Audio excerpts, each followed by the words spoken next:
Herkese salam. Bugün ilk dəfə olaraq imtahana 2 həftə qalmış sınağa gedəcəm.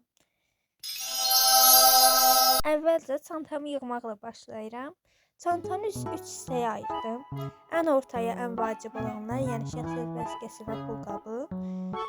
Daha qabaqdakına gigiyenik vasitələr, ən arxadakına isə dəftər, karandaş, qələm kimi əşyalarımı qoyacağam. Ancaq sonradan fikrimi dəyişdim, çünki arxadakı cibi də fərq elədim.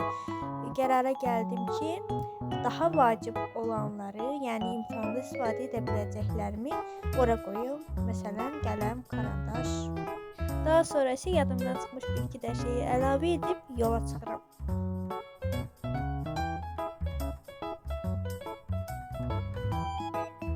Yola çıxdım. Uzun müddətli yağışdan sonra yol təbii ki də palçıqdır. Amma keyfimizi pozmadan irəliləyirik.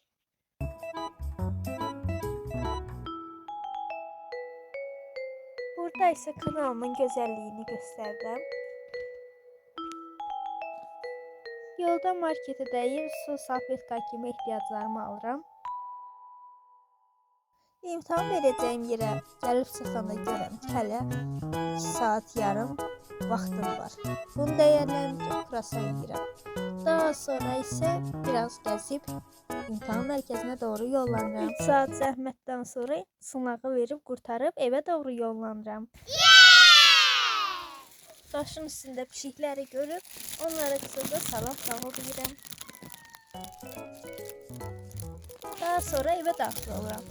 Videonu burada sonlandırıram. İzlədiyiniz üçün təşəkkürlər.